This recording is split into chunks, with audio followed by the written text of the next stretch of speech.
오늘 본문에 보면 세 종류의 사람이 등장합니다. 예수님, 끌려온 여인, 그리고 바리새인과 서기관들입니다. 예수님은 백성들을 가르치고 계십니다. 아침부터 성전에 올라오셔서 가르치십니다. 하나님 나라에 대해서 말씀하시고 하나님의 사랑을 선포하시고 그들에게 하나님이 원하시는 것이 무엇인지를 분명하게 이야기하고 있습니다. 그 당시에 지도자 그룹이었던 영적인 지도자, 종교적인 지도자라고 이야기했던 바리새인과 서기관들은, 제사장들과 사두개인들은 그런 사람들의 입장에선 많은 반발을 불러일으킬 수밖에 없는 메시지를 예수님이 전하고 있었습니다. 원색적인 말씀을 전하시고 하나님이 말씀하신 그 근본 정신이 무엇인지를 말씀하기 때문에 율법 조항에 대한 이야기가 아니라 율법주의를 이야기하시는 것이 아니라 그 율법을 주신 이유가 무엇인지, 그 율법에 담긴 하나님의 사랑을 말씀하고 계시고 겉으로 드러나는 겉모습으로 나타나는 그것을 보시는 것이 아니라 그 중심을 보시고 그 속에 있는 것을 꺼내시기 때문에 많은 종교 지도자들은 불편한 마음을 가지고 있었습니다. 하나님의 말씀이라고 한 이름을 가지고 자신들이 기득권을 가지고 자신들의 유익을 누리고 있던 사람들에게 있어서 예수님은 불편한 대상이고 제거해야 할 대상이었습니다. 그래서 그들은 기회를 엿보고 있었습니다. 그 상황에서 오늘의 말씀이 등장하고 있습니다. 우리가 지난번에 살펴보았던 것처럼 이 무대는 초막절 기간이 끝난 뒤에 일어나는 것입니다. 우리가 살펴본 7장 37절에 보면 명절 끝날 곧 큰 날에 그날 예수님께 선포하신 메시지가 있고, 오늘의 본문은 그 다음 날이라고 이야기합니다. 사람들이 초막절을 통하여서 율법에 대한 말씀을 다시 한번 회복하고 율법에 대한 열정을 갖게 되어지고, 하나님 앞에 올바로 서야 되겠다라고 한 열정을 가지고 있는 상황에서 오늘의 본문이 등장하고 있습니다. 먼저 바리새인과 서기관들이 예수님 앞에 등장하고 있습니다. 이 사람들이 예수님 앞에 등장했던 것은 다른 이유를 가지고 있습니다. 많은 사람들은 예수님의 말씀을 배우고 싶었고 듣고 싶었고 변화되기를 원했는데, 이 사람들이 등장한 것은 예수를 고발할 조건을 찾는 것이었고 예수를 시험하기 위해서 그 자리에 나와 있었습니다. 그리고 그들은 한 여인을 끌고 왔습니다. 이 여인은 간음하던 현장에서 붙잡혀 왔습니다. 그리고 사람들에 의해서 예수님 앞으로 끌려오게 된 것입니다. 일반적인 상황이라면 이 여인은 재판장 앞으로, 재판관 앞으로 끌려가게 돼 있었습니다. 간음하다 현장에서 붙잡히면 이 여인이 정상적인 관계가 아니라고 하는 것을 의미하는 것이고, 그것은 곧 죽음이라고 하는 것. 서기관과 바리새인들이 이야기했던 것처럼 그런 사람은 돌로 쳐 죽인다라고 하는 것. 유대인들이라면 분명히 알고 있는 사실이었을 것입니다. 간음하면, 잘못된 관계에 있으면, 불륜에 있으면 돌에 맞아 죽을 수밖에 없다고 하는 것. 그것을 알고 있음에도 불구하고 이 여인은 간음을 했고 현장에서 붙잡혔습니다. 왜 그랬을까? 어쩌면 이 여인에게는 간음하다가 붙잡히면 죽는다라고 하는 그 공포를 넘어설 수 있는 무언가 다른 욕구가 있었을 것입니다. 그것은 단순히 성적인 욕구를 말하는 것이 아니라 그 여인은 사랑에 굶주려 있고 자신의 가치를 인정받고 싶은, 누군가로부터 사랑을 받고 싶어하는, 이렇게 해서라도 사랑을 받을 수 있지 않을까 하는 생각에 사로잡혀 있던 것 같습니다. 이 사람은 나를 사랑해 주지 않을까? 이렇게 해서라도 내 존재가 인정받을 수 있지 않을까? 하지만 이 여인이 처하게 된 현실은 어떻습니까? 먼저 이 여인은 성적인 도구로, 성적인 만족을 위한 도구로 사용되었습니다. 자신이 누군가로부터 사랑을 받는다라고 생각했지만 실상은, 사랑을 받고 있다고 여겼겠지만 사실은 그 여인은 다른 남자의 성적인 도구로 사용되었던 것입니다. 전이 인격적으로 사랑받는 존재로서가 아니라 단순한 성적인 만족을 위한 수단으로 전락되었다는 것입니다. 그리고 오늘 본문에 보면 이 여인은 예수님을 함정에 빠지게 만드는 수단으로 사용되고 있습니다. 자신의 의지와는 전혀 관계없이 예수님을 궁지에 몰아넣게 되어질, 함정으로 밀어넣게 되어질 미끼로 사용되는 것입니다. 인격으로서가 아니라 타인의 목적을 위한 수단으로 전락해버리게 되었습니다. 이 여인을 수단으로 삼고 있었던 사람들이 바로 바리새인과 서기관들이었습니다. 백성을 가르쳐야 되고 훈계해야 될 책임을 갖고 있는 사람들이 바로 이 바리새인들과 서기관들이었습니다. 그래서 백성들에게 잘못을 지적해야 하는 것이고 올바른 길을 가야 한다고 이야기는 해야 할 사람들인데, 오히려 이 사람들이 이 죄 지은 여인을 수단으로 삼아서 자신들의 정적이었던 예수를 무너뜨리려고 하고 있는 것입니다. 자신들이 돌봐야 될 대상을 나의 목적을 위해서, 나의 이익을 위해서, 나의 야망을 이루기 위한 수단으로 여기고 있고 도구로 사용하는 모습을 발견할 수 있습니다.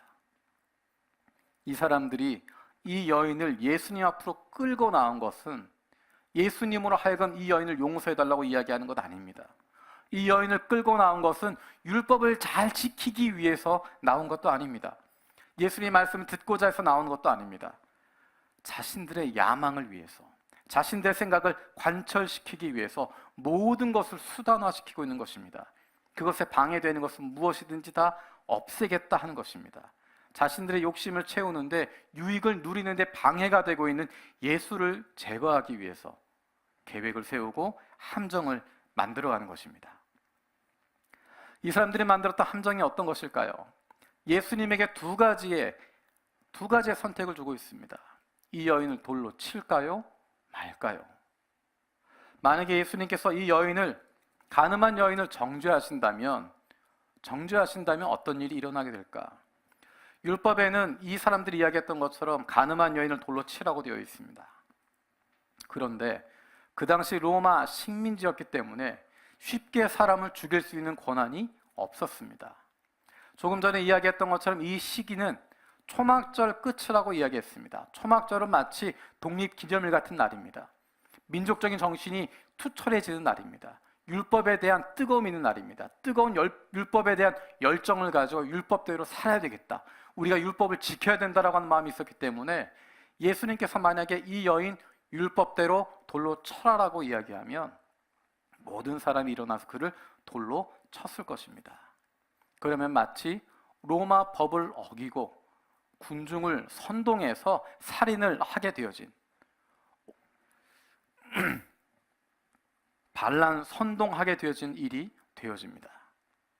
또 한 가지, 예수님께서 율법대로 돌로 쳐라라고 이야기하시면 조금 전까지만 해도 사랑을 이야기하고 용서를 이야기했던, 하나님이 용서하신다, 하나님이 사랑하신다라고 이야기했던 예수님의 모든 메시지가 다 뒤집어지게 됩니다. 예수님께서 이 여인을 정죄하지 않으면 어떻게 될까? 예수님께서 사랑과 용서를 이야기하시면서 이 여인 살려주어라라고 이야기하면, 조금 전에 이야기했던 것처럼 유대인들 모세 율법에 투철한 마음을 갖게 되어지고 우리가 율법대로 살아야 된다라고 이야기하고 있는데, 마치 예수님께서 모세 율법을 부정하는 것처럼 하나님이 주신 율법을 정면으로 거스르는 존재가 되어지는, 하나님의 아들이라고 이야기하면서 오히려 하나님의 말씀을 거부하고 있는 것이 되어집니다. 바리새인들은 자칭 가장 율법을 잘 지키는 사람들이었고 가장 사랑이 많은 목자로 자처했던 사람들이었습니다. 하지만 실상은 그들의 내면 속에는 더러운 것이 가득했고 악독한 것들이 가득해 있었습니다. 지금 그들은 손에 돌을 들고 이 여인을 치거나 예수를 치거나, 이 여인을 치거나 예수를 치기 위해서 그 돌을 들고 지금 기다리고 있습니다. 어쩌면 우리는 내 목적을 위해서 다른 사람을 수단으로 삼고 있지 않은지 모르겠습니다. 내가 원하는 것 이루기 위해서 다른 사람을 인격체로서가 아니라 하나님이 사랑하신 영혼으로 보는 것이 아니라 물건이나 수단으로 또는 도구로 인식하고 있지 않습니까? 하나님이 사랑하시는 인격으로서가 아니라 내 목표를 이루기 위한 수단으로 삼고 있지 않습니까? 그런데 재미있는 것은 이들이 자신의 욕심과 유익을 위해서 사람들을 수단으로 삼을 뿐만 아니라 그들 주변에 있는 모든 것들을 수단화하고 있다는 것을 발견할 수 있습니다. 이 사람들은 모세 율법을 들어서 예수님에게 이야기하고 있습니다. 그런데 모세 율법조차도 자신들의 유익을 위해서, 자신들의 생각을 위해서 수단화하고 있습니다. 우리 5절 말씀 같이 읽어보겠습니다. 8장 5절입니다. 같이 읽겠습니다. 시작.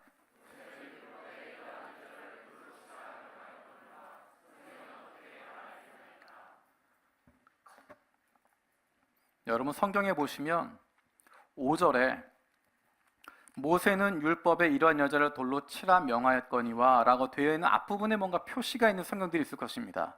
뭐 기역자가 있든지 뭐 A자가 있든지 이것은 그 구절에 대한 설명을 덧붙이고 있는 것입니다.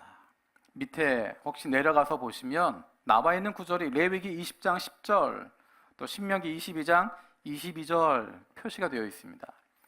이 사람들이 서기관과 바리새인들이 인용했던 구절이 바로 여기라는 것입니다. 그러면 정말 모세 율법에 그렇게 나와 있었나? 우리는 이것이 당연하다고 생각하지만 정말 모세 율법에 서기관들과 바리새인들이 이야기했던 것처럼 나와 있었나? 한번 확인해 볼 필요가 있습니다. 우리 레위기 20장 보겠습니다. 레위기 20장 10절입니다. 우리 화면에 나와 있는 거 같이 읽도록 하겠습니다. 시작.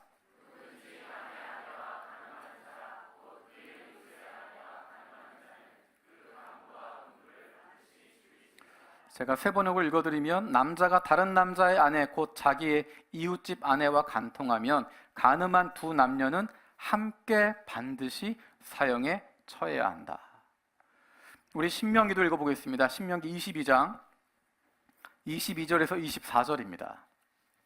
같이 읽겠습니다. 시작.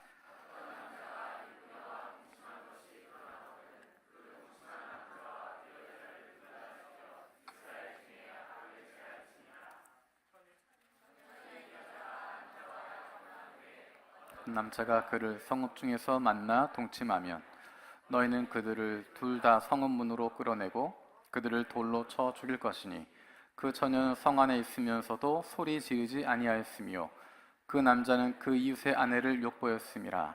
너는 이같이 하여 너희 가운데서 악을 제할지니라. 성경에 뭐라고 이야기하고 있습니까? 모세 율법에 이야기하고 있는 것은 어떤 것인가요? 간음한 남녀는 함께 반드시 사형에 처한다는 것입니다. 정을 통한 남자와 여자를 다 죽여서 이스라엘에서 이런 악의 뿌리를 뽑아야 된다라고 이야기한 것입니다. 그런데 서기관과 바리새인들은 그 가운데서 남자는 빼고 힘없는 여자만 그 자리에 끌고 온 것입니다. 율법은 지킨다고 이야기했지만 율법대로 한다고 이야기했지만 그들의 편의를 따라서 취사 선택하고 있는 것입니다. 어떤 것은 내가 불편하기 때문에 모른 척하고 어떤 것은 내가 마음에 들지 않기 때문에 아닌 척하고 어떤 것은 내 목적에 맞기 때문에 뿌득뿌득 그것을 우겨가고 있습니다. 예수님을 궁지로 몰아넣기 위해서 예수님을 함정에 몰아넣기 위해서 이 여인을 도구로 사용하고 있고 그 목표를 위해서 자신들의 유익을 위해서 말씀도 수단으로 삼고 있습니다. 어쩌면 우리는 모든 것을 내 목적과 내 목표를 위한 도구로 사용하고 있지 않습니까? 하나님의 사랑을 받고 있는 인격, 그것임에도 불구하고 인격임에도 불구하고 내 욕심대로 상대방을 혹은 다른 누군가를 물건처럼 여기기도 하고 도구처럼 여기기도 하고 나의 성취를 위한 수단으로 삼아가지 않습니까? 때로는 하나님의 말씀도 내 목표에 맞추어서 내 생각에 맞추어서 내 유익에 맞추어서 이리저리 꿰어 맞추어서 내 뜻에 부합되는 것만 붙잡고 있지 않습니까? 그런데 그 뒤에 이어지는 장면이 재미있는 장면이 등장하게 됩니다. 지금 예수님 앞으로 사람들이 몰려오고 있고 손에 돌을 들고 있고 달려서 소리 지르고 있습니다. 주변 사람들도 예수님 뭐라고 대답하실까 귀를 기울이고 있습니다. 생각이 좀 있는 사람이라면 야, 예수님 이제 완전히 걸렸구나. 이렇게도 못하고 저렇게도 못하는 어떠한 대답도 못하는 상황이 되었구나. 어쩌면 걱정하면서 예수님의 귀를 기울이고 있는지 모르겠습니다. 근데 예수님이 하셨던 일이 어떤 것인가요? 우리 6절 말씀 같이 보겠습니다. 6절입니다. 읽겠습니다. 시작.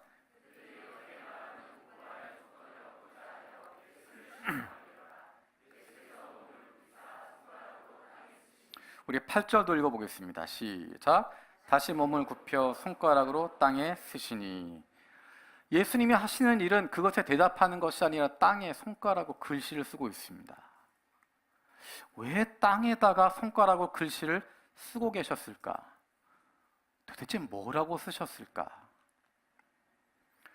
정확한 것이 무엇인지 잘 알지 못하지만 그 결과를 보면 예수님이 땅에 글씨를 쓰시는 장면, 그 앞과 뒤를 비교해 보면 놀라운 변화가 일어나게 됩니다. 상황이 완전히 달라지게 됩니다. 땅에 글씨를 쓰시는 행위, 어쩌면 한 가지 표면적인 것은 그것을 통해서 시간을 버는 것입니다. 잠시 사람들 멈추게 하는 것입니다. 흥분해 있는데 그들이 한 가지 생각을 가지고 예수를 죽이고자 하는 목표만 바라보고 자신들의 유익을 지키고자 하는 그 생각만 가지고 달려오고 있었는데, 그래서 서두르고 흥분하고 있었는데, 마치 예수님이 우리 길을 가로막고 있는 것처럼, 예수님 때문에 우리가 손해본다고 생각하는 것처럼, 우리가 빼앗긴다고 생각하는 것처럼 예수를 없애기만 하면 된다라는 목표의식을 가지고 달려왔는데 그들을 잠시 멈추게 하시는 것입니다. 잠시 멈춰서 뭘 하도록 하시는 걸까? 잠시 멈추도록 하시고 자신을 돌아보도록 하고 있습니다. 우리 6절 말씀을 다시 한번 보겠습니다. 6절 말씀 읽어보겠습니다. 시작.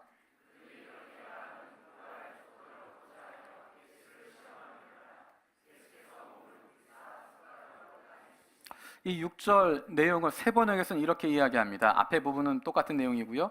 그러나 예수께서는 몸을 굽혀 손가락으로 땅에 무엇인가를 쓰셨다.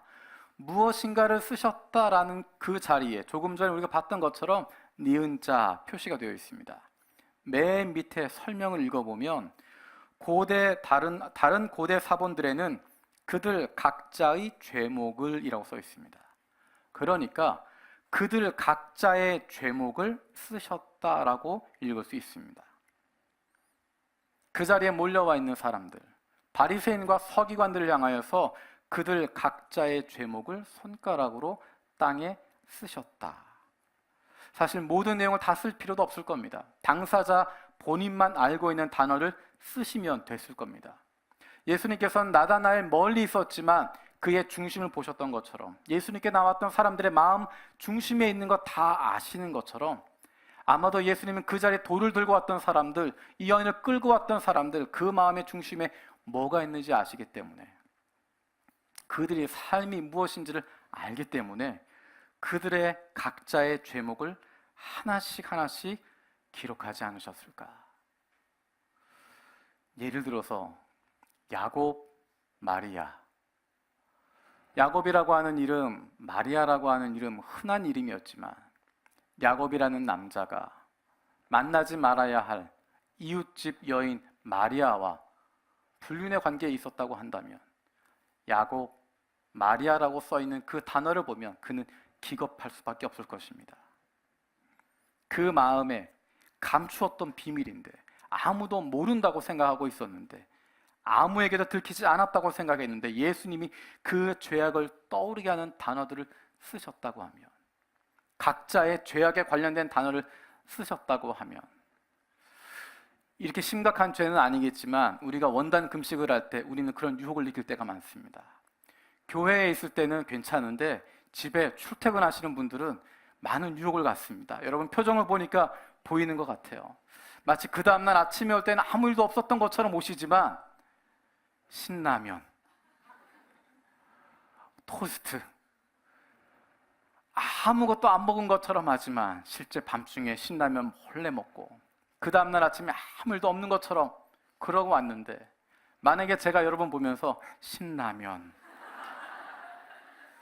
내 마음에 있었던 감추어뒀던 것, 비밀했던 것, 그것이 드러나게 되는 것입니다. 얼마나 그 사람들에게 마음에 찔리게 되어지고 얼마나 그들을 어렵게 만들었을까. 예수님이 또 한 번 글을 쓰십니다. 두 번째 글을 쓰시는데 뭐라고 쓰셨을까? 아마도 제 생각엔 레위기 20장 10절 말씀 다시 쓰시지 않았을까 싶습니다. 특별히 이야기하시면서 남자와 여자를 함께 반드시 돌로 쳐라.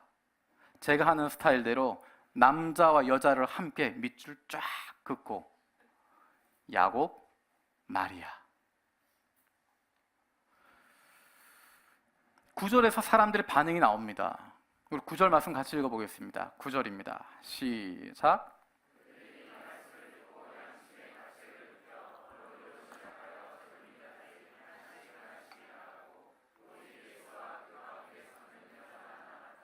예수님의 땅에 쓰시는 글씨, 땅에 글씨를 쓰시는 그 행위를 통하여서 사람들의 양심이 찔렸다라고 이야기합니다.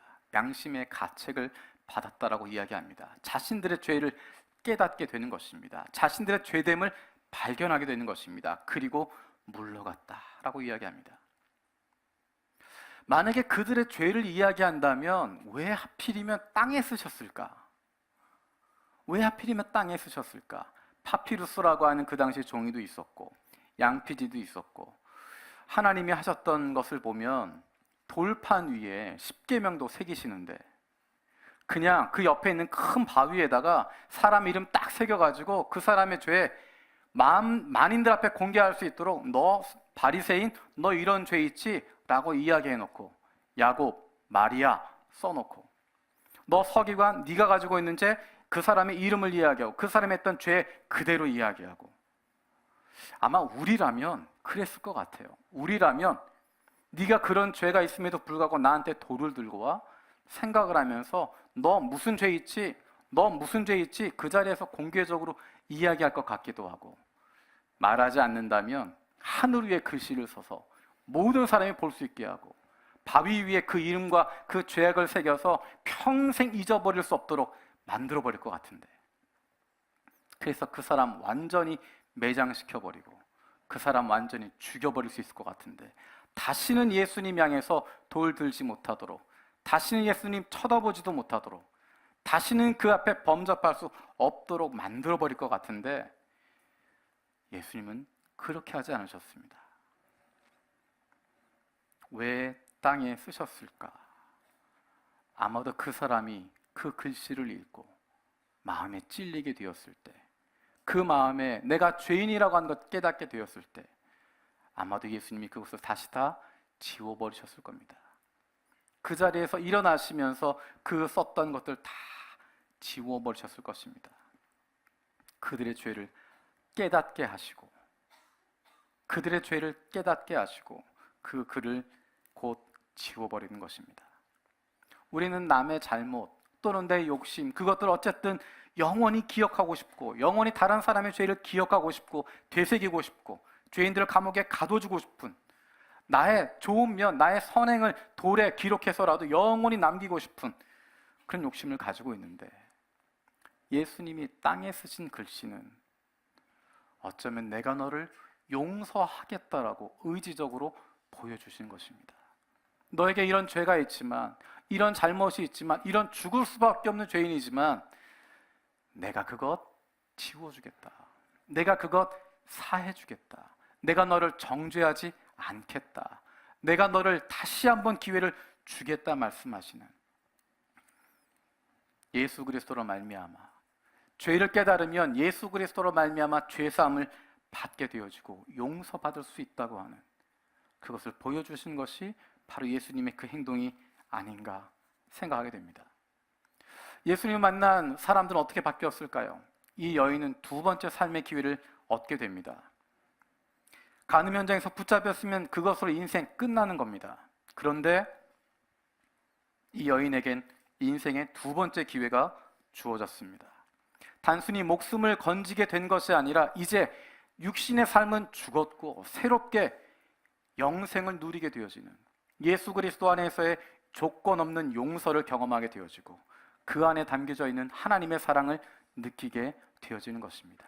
이 세상 그 누구로부터도 받을 수 없었던 그 사랑, 이 세상 그 어디에서도 얻을 수 없었던 나의 존재에 대한 인정, 내가 이 세상에 살아가야 하는 이유가 무엇인지 이 세상 그 무엇으로도 채울 수 없었던 이 여인의 비어있는 가슴, 그것을 아무런 조건 없는 예수님의 용서로 하나님의 사랑으로 가득 채우게 되어지는 것입니다. 예수님이 이 여인을 향해서 말씀하실 때 그 안에는 이 여인에 대한 안타까움이 담겨져 있습니다. 그 중심에 있는 메말라 하는 것, 갈급해야 하는 것, 그 영혼을 보시고 사랑에 대한 갈급함, 은혜에 대한 갈급함, 그것을 보시고 가득 채워주시는 그 영혼을 돌아보시는 모습을 보게 됩니다. 이 여인과 함께 있었던 바리새인과 서기관들은 어떻게 됐을까요? 성경엔 그들이 한 명씩 한 명씩 떠나갔다라고 이야기합니다. 예수님이 땅에 쓰신 그 글씨를 보고 그들의 죄를 깨닫게 되어지고, 내가 죄인이라고 하는 것 깨닫게 되어지고, 불순한 의도를 가지고 그 자리에 나왔지만 내가 하나님이 내 삶을 보고 계시다고 하는 것 인식하게 되어지고, 내가 잘못했구나, 내가 죄인이구나, 내가 올바르지 않았구나, 이분이 바로 하나님이시구나, 그것 깨닫게 되어지고 그 자리에서 물러나게 되었다고 이야기합니다. 우리 11절 말씀 같이 읽어보겠습니다. 11절입니다. 시작.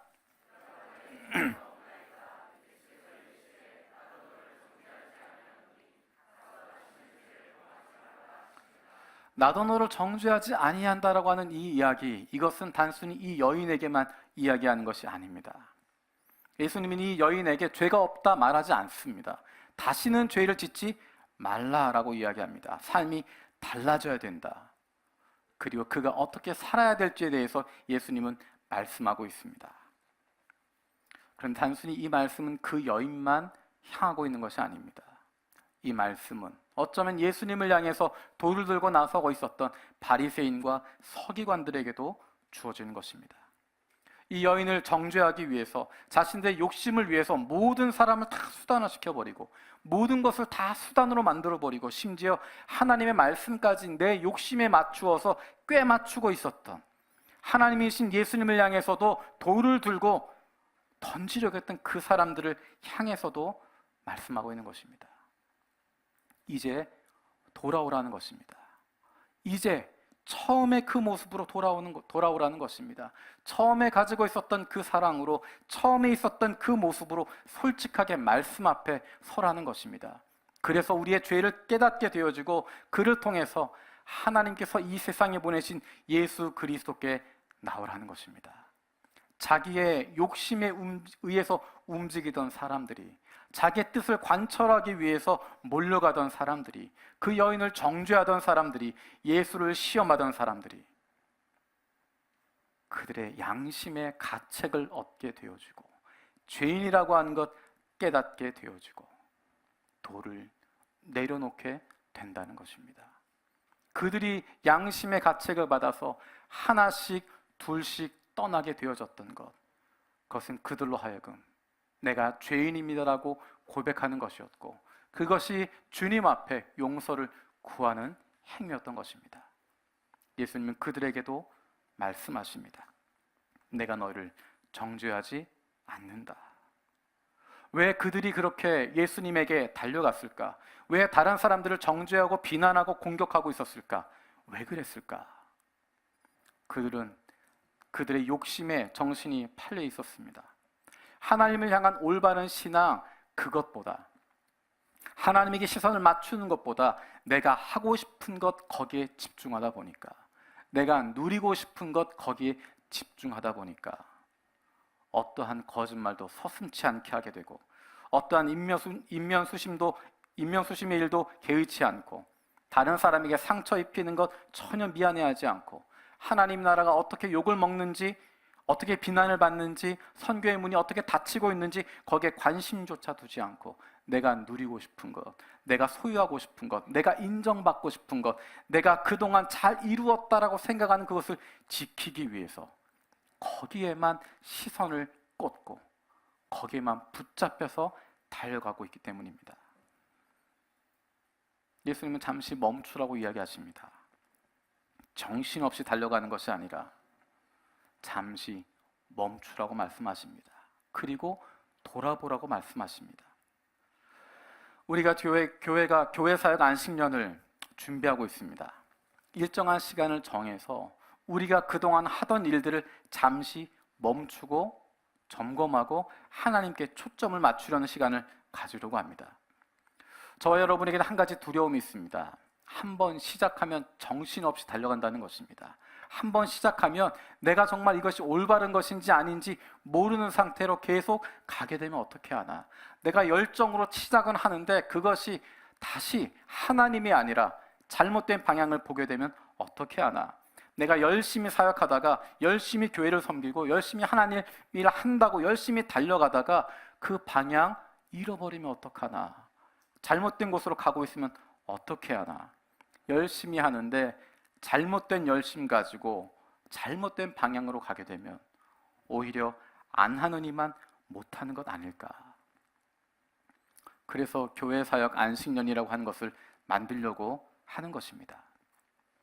잠시 멈추고 하던 일 멈추고 우리 자신을 돌아보는 것입니다. 내가 정말 잘하고 있었던 것인지 점검하는 것입니다. 초점을 다시 맞추는 것입니다. 어느새 하나님 바라보고 시작했는데 시간이 지나가면서 나에게 맞춰지고 내가 누리는 것에 맞춰지고 내가 그동안 해왔던 것 인정받는 거기에 우리의 시선이 옮겨질 수 있기 때문에 멈추고 다시 점검하는 거고 하나님에게 다시 맞춰가는 것입니다. 4년에 한 번씩 그렇게 하려고 합니다. 3년 동안 열심히 달려가고 열심히 사역하면서 4년에 한 번씩 멈추고 우리가 잘 달려왔나, 제 길로 왔나, 앞으로 어디로 가야 할지 다시 하나님 말씀에 비추고 다시 기도를 통하여서 그 길을 발견하게 되어지는 것, 올바른 길을 가는 것, 올바른 방향을 맞추려고 합니다. 매 올림픽이 열릴 때마다 교회 사역 안식년을 가지려고 합니다. 첫 번째는 2020년입니다. 2020년에 우리가 첫 번째 교회 사역 안식년을 가지려고 합니다. 그때 교회 사역 안식년을 가지려면 지금부터 뭘 해야 될까요? 쉴 계획을 세우는 것이 아니라 지금부터 달려가는 것입니다. 지금부터 다시 방향을 세우고 달리기 시작하는 것입니다. 움직이기 시작하고 이제 2020년이 되면 1년 동안 그것을 점검하고 다시 앞으로 3년 동안 우리가 달려가야 할 길 잘 준비하게 되어지는, 다른 곳으로 흐트러지지 않도록 점검하는 시간을 갖게 되어질 것입니다. 또 한 가지는 오늘 설교가 끝나고 나면 설문조사를 하려고 합니다. 여러분 예배 들어오실 때 받으셨던 두툼한 종이가 있습니다. 하나님께서 우리에게 주신 마음이 어떤 것인지를 같이 살펴보는 것입니다. 작년에 우리가 미래비전위원회라는 것을 만들었습니다. 그것을 만든 이유는 무엇이냐면 지난 30년 동안 하나님이 우리 교회에 주셨던 것들, 우리 교우들이 함께 공유하고 있는 것들, 그것이 무엇인지를 함께 찾아보자는 것이었습니다. 그리고 그것을 바탕으로 앞으로 30년을 준비하자는 것입니다. 어떤 생각을 가지고 있는지, 우리 교인들이 공유하고 있는 마음이 어떤 것들인지. 우리가 8월 말에 각 분과별로 최종 보고서를 제출합니다. 그 전에 오늘 이 설문조사를 통하여서 우리 교인들이 생각하고 있는 의견들이 어떤지, 생각들이 어떤지를 함께 살펴보는 것입니다. 그것을 바탕으로 해서 교육할 것은 교육하는 것이고 바꿔야 할 것은 바꾸는 것이고 어떻게 우리가 나아가야 할지에 대해서 다시 이야기할 수 있는 시작점이 되어지는 것입니다. 우리가 그것을 바탕으로 앞으로 교회가 나가게 될 방향을 찾게 될 것입니다. 하나님이 담임 목사로서 저에게 주신 경험과 비전, 그리고 우리 교회에 30년 동안 주셨던 그 경험과 비전들, 이것들을 바탕으로 해서 하나님께서 앞으로 이끌어 가실 우리에게 주시는 새로운 방향을 함께 찾아가게 될 것입니다. 여러분 그것을 기대하시기 바랍니다. 올해 30주년 되어지면서 그런 작업들을 본격적으로 하게 되어질 것입니다. 조직도, 앞으로의 선교의 방향도, 여러 가지 내용들도 조금씩 바뀌게 되어질 것입니다. 그것의 기초가 되는 것이, 그것을 위한 토론의 자료가 되는 것이 오늘 하게 되는 설문조사입니다. 이것이 얼마나 중요하냐 하면 제가 설교를 줄여가면서까지라도 설문조사할 수 있는 시간을 만듭니다. 오늘 찬양 끝나고 나면 제가 앞에 서 있는 동안에 설문지를 작성할 겁니다. 그냥 받았다가 반납하는 것이 아니라 시간이 좀 들더라도 오늘 이 자리에서 설문지를 작성을 하고 오늘 제출하도록 할 겁니다. 그렇게 하는 이유는 하나님이 우리에게 주신 비전을 함께 찾아가기 위해서입니다. 자, 다시 설교로 돌아오셔서 하나님께서 사랑하신 영혼들을 우리가 영혼으로 볼 수 있어야 됩니다. 사랑할 대상으로 보는 것입니다. 이용할 수단이 아니라. 어쩌면 우리 마음속에 바리새인과 서기관들처럼 다른 사람들 수단으로 사용하고 내 목적을 위해서, 내 유익을 위해서 하나님의 말씀조차도 내 마음대로 꿰어 맞추고 내 편의에 맞춰서 그렇게 해석하고 지내왔다고 하더라도 예수님이 우리에게 보여주고 계십니다. 우리의 죄를 돌이키면, 우리의 죄를 회개하면, 주님 앞에 내어놓으면 우리의 죄 땅에 쓰신 글씨처럼 다 지워주시는 것처럼 그 여인을 향해서 나도 너를 정죄하지 않겠다 말씀하시는 것처럼 우리의 죄된 모습들, 우리의 부족한 모습들, 우리의 상처 입은 모습들, 깊은 상처 때문에 다른 사람에게 더 많은 상처를 주고 있었던 우리의 그 상처 다 치유해 주시고 회복시키시고 새롭게 해 주시겠다고 말씀하십니다. 우리 이 시간 함께 찬양할 때 그 기도하는 마음으로 찬양했으면 좋겠습니다. 내 마음속에 상처가 있어서, 어쩌면 내 마음속에 다른 사람의 죄 내 마음속에 가득 쌓아두고 있어서 그래서 다른 사람 품어줄 수도 없고 용서할 수도 없고,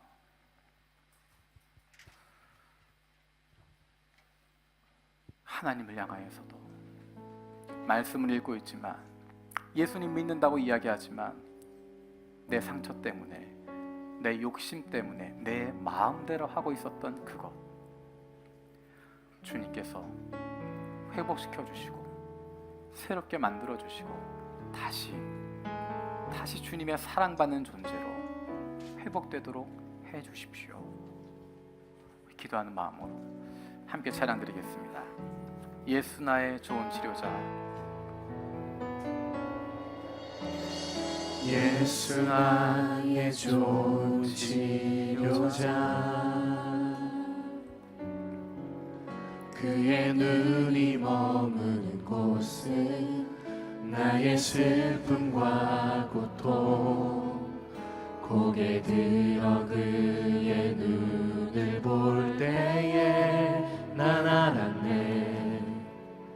예수 나의 좋은 치료자, 예수 나의 좋은 치료자, 예수 나의 좋은 치료자, 그의 손길이 닿는 곳은 나의 상처와 아픔, 영원히 흐를 것 같았던 눈물 다 멎었네. 예수 나의 치료자, 나 노래하리라, 나 노래하리라. 전한 나를 돌아보신 구세주를 찬양해. 하늘 닿는 곳까지 내 손 들리라. 예수 나의 치료자, 나 노래하리라, 나 노래하리라. 전한 나를 돌아보신 구세주를 찬양해. 하늘 닿는 곳까지 내 손 들리라. 예수 나의 치료자. 이제 우리 함께 기도하기 원합니다. 어쩌면 우리는 예수님 앞으로 끌려온 그 여인 같은 존재일 수도 있습니다. 사랑받기를 원하고 인정받기를 원하지만 다른 사람들에 의해서 물건 취급당하고 수단으로 전락해버리게 되어지는, 오히려 그 안에 갈급함 더 심해지게 되어지는, 무엇으로도 그것 채울 수 없는, 어쩌면 우리는 예수님 앞에 서 있었던 바리새인과 서기관들 같은 사람일지도 모르겠습니다. 내 목적을 위해서, 내가 생각하는 그것을 위해선 다른 사람 인격 생각하지도 않고 그 사람 다 물건 취급하고 수단 취급하고 사람들을 수단으로 취급할 뿐만 아니라 심지어 내 만족을 위해서, 내 욕심을 위해서 하나님의 말씀도 내 마음대로 짜맞추고 하나님의 말씀도 하나님의 명령도 내 마음대로 해석해버리고 하나님의 말씀조차 수단으로 삼고 있었다. 내 안에 깊은 죄악이 있음에도 불구하고 하나님이신 예수님에게 돌을 들고 서 있었던 그 모습인지 모르겠습니다.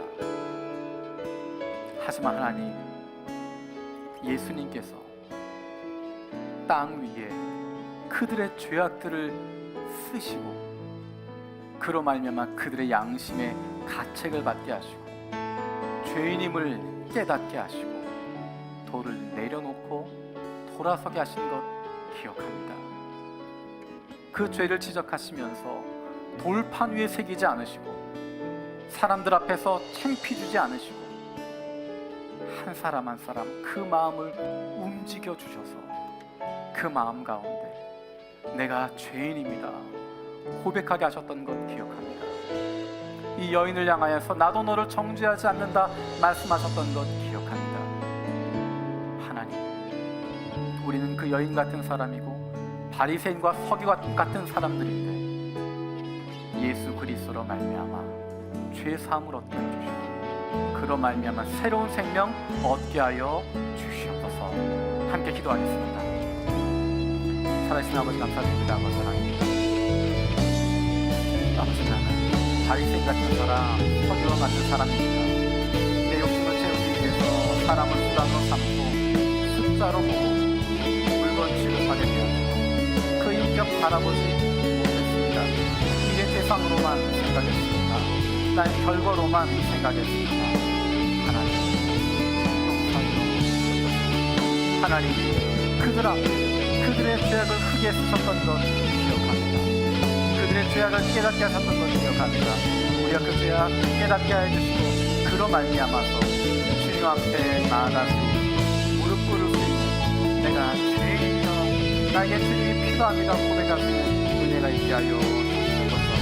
하나님, 먼저 날마다 우리의 삶 속에서 우리를 회복시키시는 그 주님과 함께 동행하는 저희들 성령 하나님 함께하여 주시옵소서. 우리가 역사하여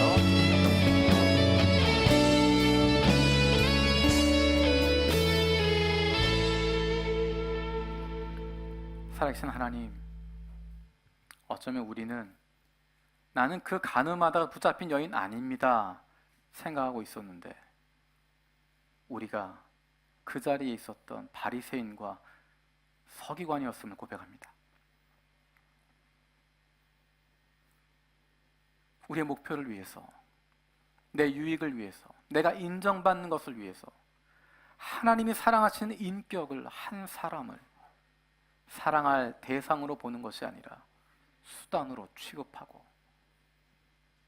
하나님의 말씀조차 내 마음에 드는 것, 내 욕심에 맞는 것, 그것에 맞추어서 꿰맞추게 되어지고 모른 척하고 왜곡하고 잘못 빗둘게 생각하고 있었던 것, 그래서 우리의 죄를 지적하시는 주님 앞에 오히려 돌을 들고 서 있었던 모습이 우리의 모습임을 고백합니다. 그런데 주님, 그들을 향하여서 땅 위에 글씨를 쓰시고 땅 위에 그들의 죄목을 적으셨던 거 기억합니다. 그래, 그것 다 지워버리셔서 내가 죄인임을 깨닫게 되어지며 예수님 앞으로 나아가면, 하나님 앞으로 나아가면 그 죄 다 없었던 것으로 다 지워주시고 다 용서하시는 것 다시 한번 깨닫게 하심을 감사드립니다. 하나님 앞에 나아갈 수 있는, 우리의 길을 멈추고 하나님의 말씀에 맞출 수 있는, 하나님에게 다시 초점을 맞출 수 있는, 하나님에게 집중할 수 있는 저희들 되게 하여 주시옵소서. 감사드렸고 예수님의 이름으로 기도드립니다. 아멘.